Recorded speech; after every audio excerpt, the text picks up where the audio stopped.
हम पूरे उस बिल को उस एक्ट को अनकॉन्स्टिट्यूशनल मानते हैं और ये आर्टिकल 25, आर्टिकल 26, 14 और 15 और 29 का ग्रेव वायलेशन है। ये हम पहले से ही बोल किया है और आज फिर आपके सामने रिपीट कर रहा हूँ।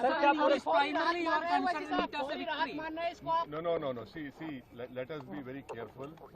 The Honorable Supreme Court, as rightly pointed out by my counsel, Mr. Nizam Pasha, the Supreme Court has said that the Central Waqf Council and the State Waqf Boards will not be constituted.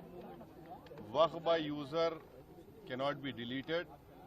Now, there are other provisions also which we as a party have come to the Honorable Supreme Court that calling it unconstitutional. Now, whenever it will be heard, our counsel, Mr. Nizam Pasha, on behalf of me, will be arguing it.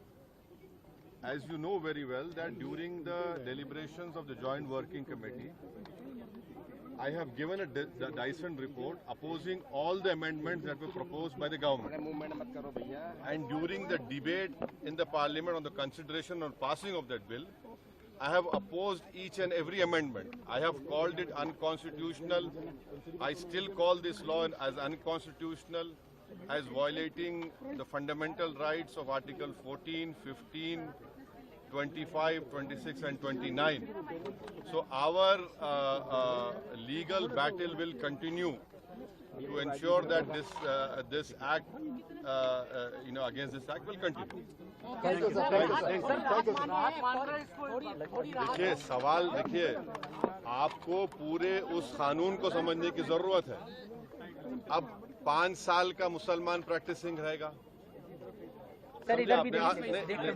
5 साल practising मुसलमान का तो रहेगा। अब उसको कौन decide करेगा? अब कोई महिला है, उसको कौन डिसाइड करेगा? तो ऐसे कई उसमें जो अमेंडमेंट्स के जरिए लॉ बनाया गया है, हम उसके आज भी मुखालिफत कर रहे हैं और कल भी अपोज करते रहेंगे। और लीगली हम सुप्रीम कोर्ट में चैलेंज किए, हम उसको उन तमाम चीजों को violation of the fundamental rights मानते हैं। Thank you.